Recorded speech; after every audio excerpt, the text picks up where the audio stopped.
Dans la vie, il y a ceux qui rêvent encore et toujours d'un petit coin de paradis, et puis les autres. Ceux qui ont tout quitté pour se mettre en quête de leur Eldorado. Les archipels de Polynésie ont été découverts par hasard au XVIe siècle par des navigateurs téméraires. 5 siècles plus tard, la fascination pour ces terres lointaines est toujours intacte.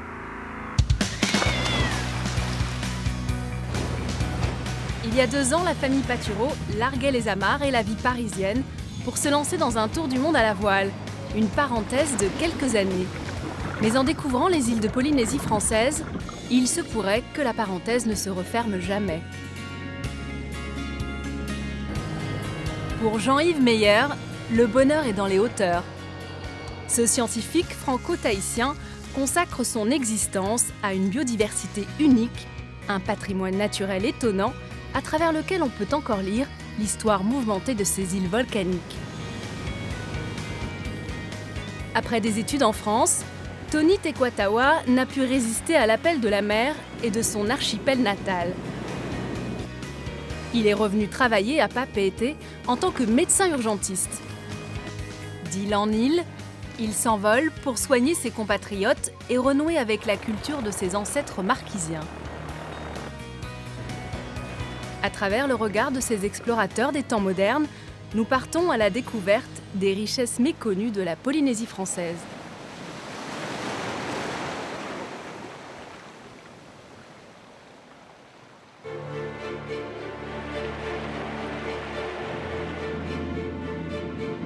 Il y a 250 ans, en retrouvant l'île de Tahiti et sa nature généreuse, Louis-Antoine de Bougainville est persuadé d'avoir découvert le Jardin d'Éden. Il n'avait encore rien vu de ces 118 îles jetées comme des confettis sur l'océan le plus vaste du monde.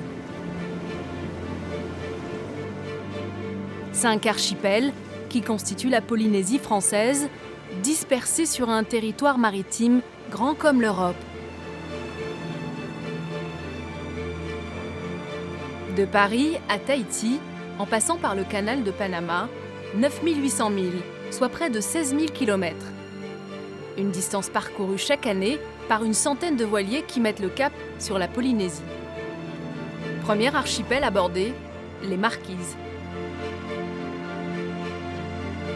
Au loin, une voile minuscule, celle du Black Pearl, un petit catamaran de 10 mètres, celui de la famille Patureau.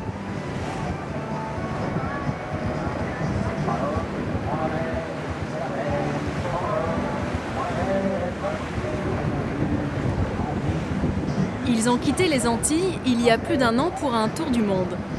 Laurent, sa femme Catherine et leurs enfants Romane et Thomas ont décidé de vendre tout ce qu'ils possédaient en France pour vivre une vie de bohème, comme ils disent. Un voyage initiatique sur les traces des grands navigateurs. Les récits des navigateurs, quand on les lit à terre, ils ont déjà une saveur. Et je dirais, quand on les lit ici, ils ont la saveur et l'odeur, quoi. Assez jeune, j'ai commencé à lire des ouvrages de navigateurs comme Moitessier. Puis à l'époque, il y avait les Pajot, Tabarly, les professionnels de la course. Ils étaient quand même tous un peu bohèmes dans l'âme, ou le sont devenus. Et ça m'a donné envie. Et je pense qu'aujourd'hui, on commence à être bien bohème.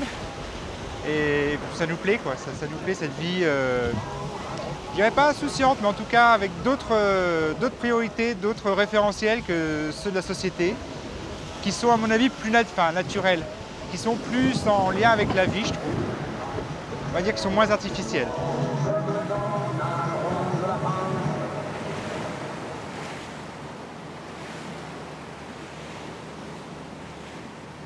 Après la longue traversée du Pacifique, le Black Pearl est en vue des Marquises.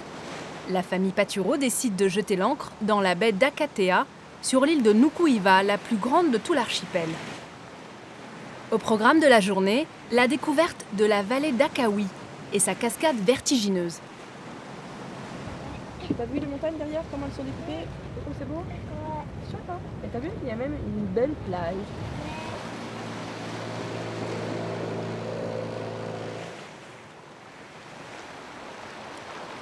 Vous entendez le bruit là? Le bruit de l'eau qui coule. C'est beau ce bruit, hein? Après quelques centaines de mètres de marche, au bout du chemin, une première rencontre. Ça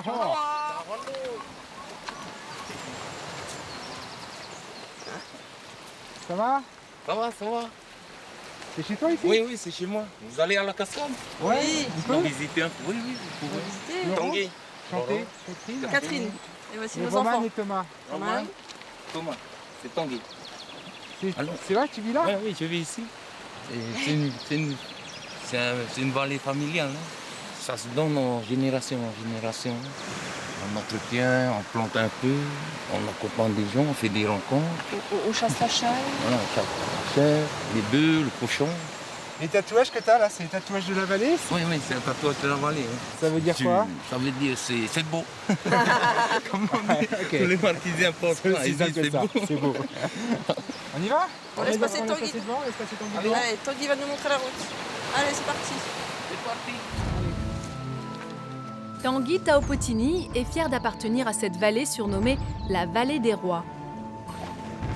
Il en connaît les moindres recoins et accepte d'accompagner la famille Paturo jusqu'à la fameuse cascade.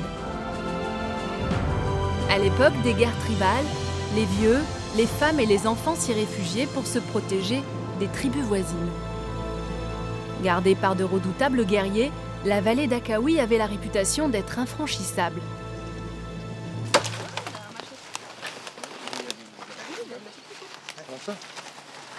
Ça, on utilise comme corde. Attends, si t'as pas de corde avec toi, t'as ça. Tu tires comme ça. D'accord. Ça s'assouplit. Là, t'as une bonne corde. Après, tu tresses. Non, pour la chasse, pour les pirogues. Pour les pirogues, ouais, c'est ça. attacher. Pour les... On attache Thomas? Non, moi je veux pas. Ah, allez, une. C'est bon, on a le cochon pour ce soir. Allez, on y va parce qu'on n'est pas encore arrivé aux cascades.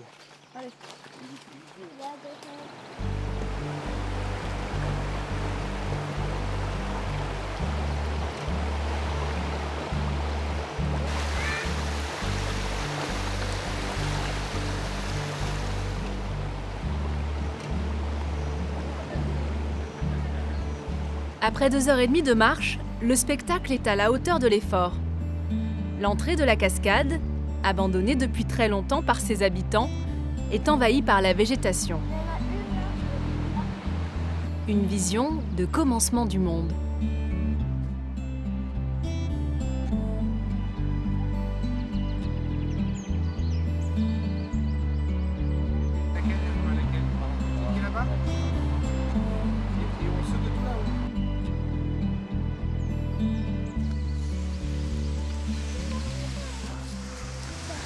Eh les enfants, regardez ça un peu. Regardez ça. Vous avez vu comme c'est beau? Ouais. On se sent tout petit, hein? Tu sais la hauteur là? Il y a combien de haut? 350 mètres. 350 mètres. 350. C'est la plus haute du monde? Non, la deuxième. Ah, la deuxième. Allez, Allez, hop, zou. À défaut de détenir le record du monde, c'est à coup sûr la cascade la plus haute de Polynésie. Son débit alimente toute la vallée d'Akawi. Aujourd'hui, ces terres quasi vierges sont le terrain de chasse favori des rares propriétaires marquisiens. Comme Tanguy et ses cousins, passés maîtres dans l'art de chasser le cochon sauvage.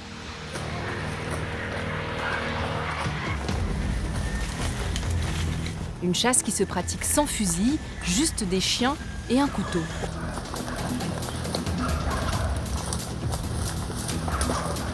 À peine lâchés, les chiens ont reniflé une piste. Et sans perdre une seconde, les hommes s'élancent à travers la forêt rocailleuse. Il faut faire vite, car l'animal traqué peut se retourner contre les chiens et les éventrer.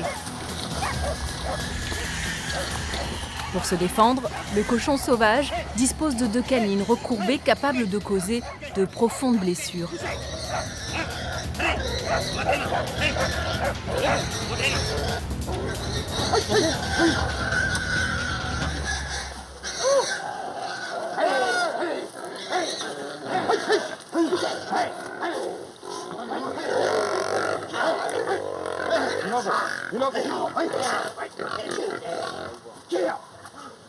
C'est une bonne pièce, quoi.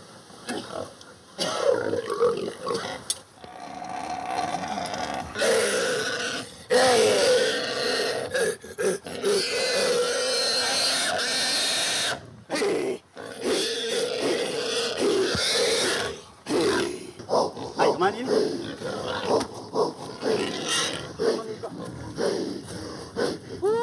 Fiers de leur prise, Tanguy et ses cousins entonnent un chant guerrier, le célèbre chant du cochon. Tout un rituel.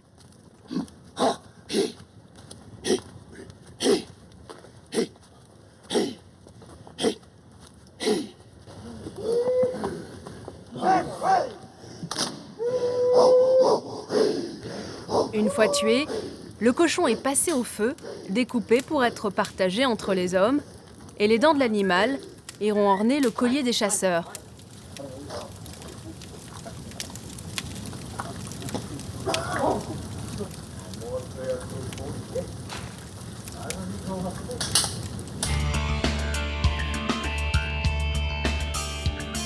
Terre de tradition, tournée vers ses vallées profondes et luxuriantes, les Marquises conservent une très forte personnalité.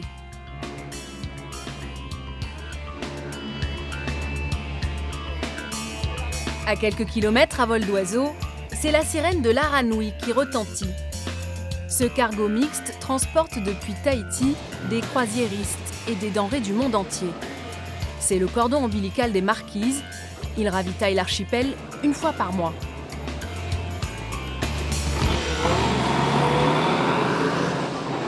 Sur le quai de Taiohae, Laurent et Catherine attendent un peu fébriles leur précieux colis.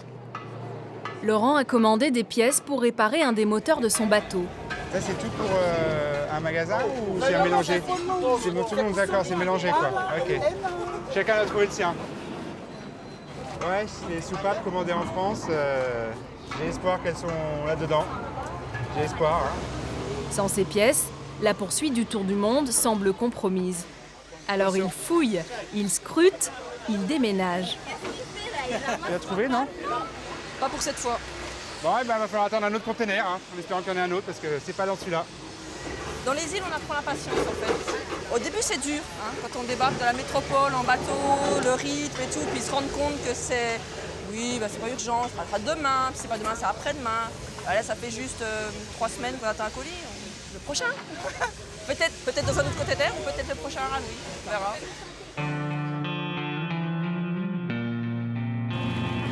Le prochain cargo ne passera pas avant 3 semaines si tout va bien. Alors, à bord du Black Pearl au mouillage, la vie s'organise tout doucement. Petit moment de répit après une traversée du Pacifique qui a éprouvé le matériel.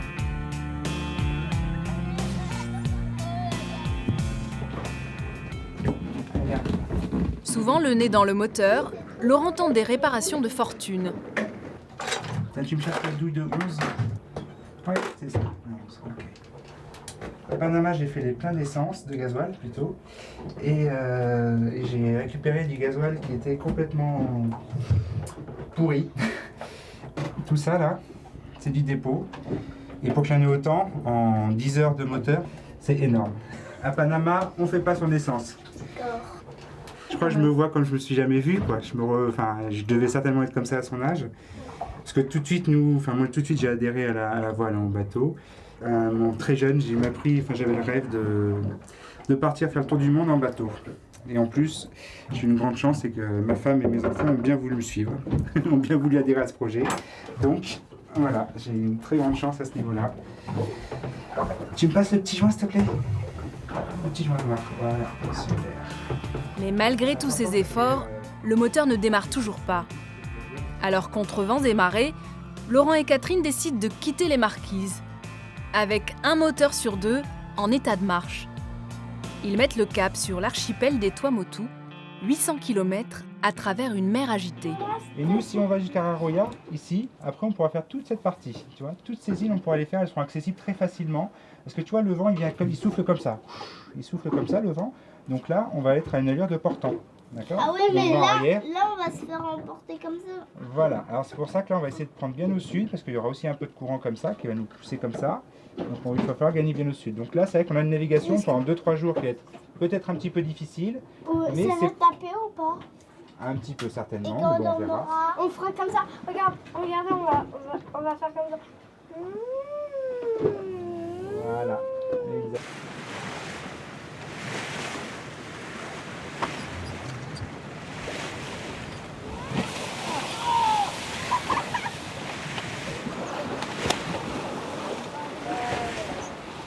Et la bande de dauphins, vous voulez pas vous pousser pour qu'on avance un peu plus vite là?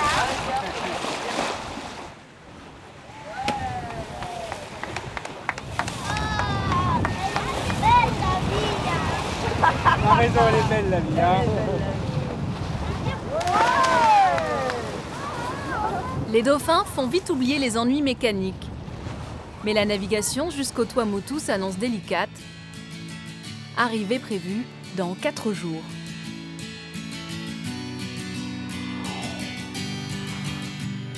À 1500 km des Marquises, la grande île de l'archipel de la Société, c'est Tahiti. L'île capitale concentre l'essentiel de l'économie du pays et abrite 70% de sa population. C'est sur son lagon, à l'occasion d'une régate de pirogues à voile traditionnelle, que nous faisons la connaissance de Tony Tequatawa.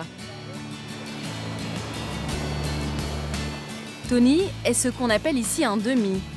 Une mère française, un père marquisien, un pied dans chaque culture, mais une seule idée en tête. Ah bah c'est sûr que j'ai fait mes études à Toulouse, donc il n'y avait pas vraiment beaucoup d'eau. Et moi, dans ma tête, j'allais en France pour faire des études et ensuite je revenais en Polynésie. Voilà, j'ai grandi ici, j'adore la mer, je ne pourrais pas vivre sans, quoi, c'est sûr.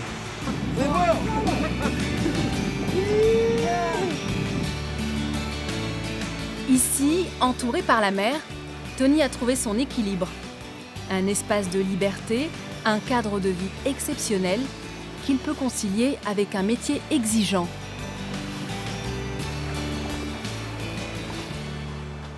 Quand on débarque aux urgences de l'hôpital de Papeete, on ne peut pas le rater. Même s'il avoue être parfois pris pour un brancardier, ici Tony est le seul médecin urgentiste polynésien. Ouais, dans 2 minutes, donc on vient là. Ok, ben on arrive. Merci. Là, en fait, on part sur une intervention chez un homme de 66 ans, visiblement inconscient, qui respire, diabétique, donc peut-être un coma hypoglycémique. On va aller voir ce qui se passe sur place. On a l'ambulance qui nous attend et on y va. Franchement, j'en va. Ouais.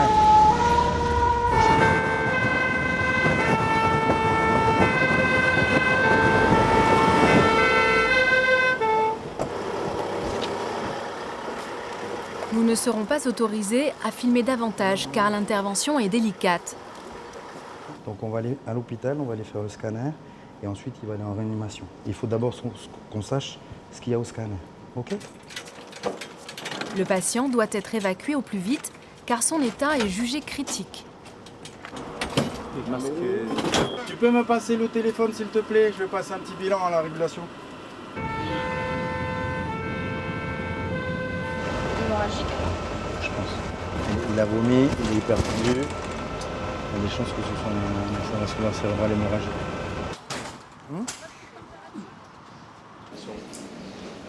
Après avoir déposé son patient au scanner, Tony se prépare pour une autre intervention médicale. Cette fois-ci, sur une île éloignée. Est-ce qu'il y a Internet sur ton île? Non. Il n'y a pas d'Internet. Il n'y a pas moyen de prendre une photo et de me l'envoyer. Hein? Bon, ok. D'accord. En tout cas, écoute, essaye de faire la suture. Au bout du fil, une auxiliaire de soins seule sur son île, face à un homme présentant une blessure grave. Tony déclenche une Evasane. Les Evasanes, ce sont les évacuations sanitaires, pratiquées la plupart du temps par avion ou par hélicoptère. Pour beaucoup de Polynésiens isolés sur leurs atolls, l'avion est la dernière solution en cas d'urgence médicale. Tony doit aller secourir un blessé à 400 km de là. Après, les archipels, c'est les parents pauvres, quoi. Il y a des fois des îles, il y a 60 habitants. Hein. vois, c'est pas beaucoup. Mais bon, ils ont le droit d'habiter là où ils habitent.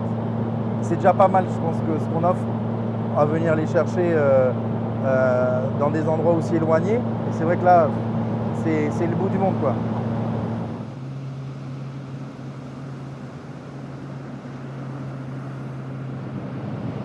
Voilà, et toi, moto. C'est toujours assez magique. C'est pour ça, message aux grands décideurs de la planète, réchauffez pas trop la planète parce qu'on va perdre des endroits comme ça.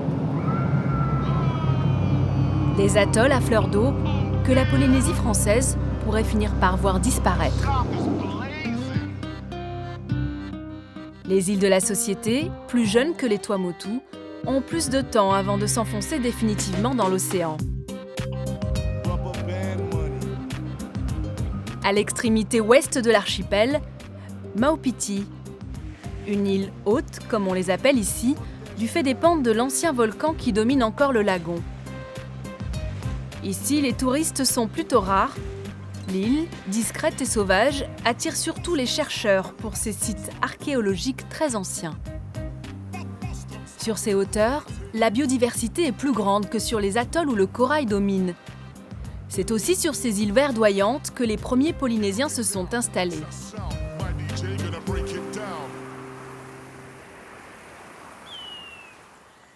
Jean-Yves Meyer est un des rares botanistes franco-tahitiens.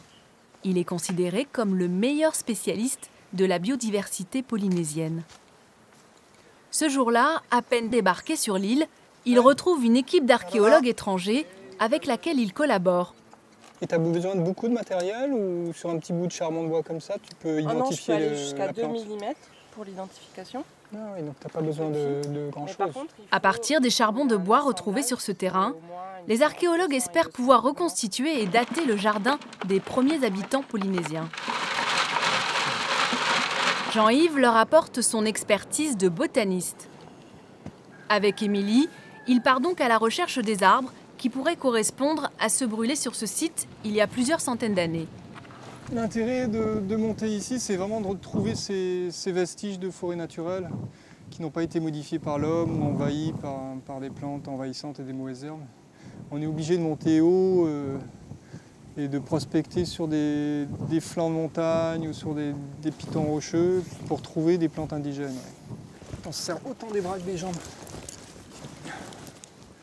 Ah, il y a quelque chose là-bas. Émilie, Eugenia Vrenvartiana, Myrtacée. C'est l'ancienne Eugenia. Ouais, je pense que tu peux prendre une. Il doit y avoir des grosses branches en bas. Ouais, on va collecter. Donc c'est pas grave si je lui coupe un petit tronc alors. Ouais, coupe un petit tronc à la base. Là. Ouais.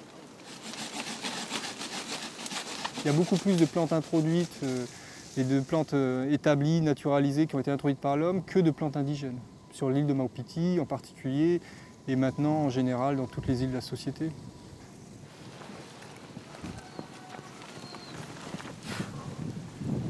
Tiens, il y a de l'hibiscus rouge, Émilie. Il y a de l'hibiscus rouge planté au sommet. Feuilles simples, fleurs simples. La plupart des plantes d'introduction polynésienne sont des plantes utiles. Hein. Les hibiscus à fleurs rouges, à mon avis, c'est plus pour marquer le site, c'est-à-dire pour qu'il soit voyant, pour qu'on puisse retrouver la piste qui monte au sommet. En tout cas, c'est mon interprétation.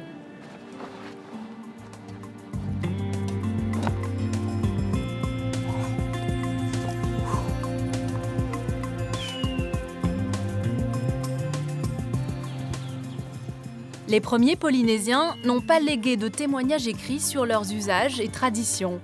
Alors, à partir d'une fleur, d'un arbre, d'une graine ou d'un oiseau, Jean-Yves tente de reconstituer l'histoire chaotique de ces îles volcaniques. L'un des objectifs de cette mission, c'était de venir noter, observer les oiseaux, donc notamment les oiseaux indigènes et endémiques présents à Maupiti. Donc c'est les écouter et identifier leur chant pour témoigner de leur présence ou de leur absence.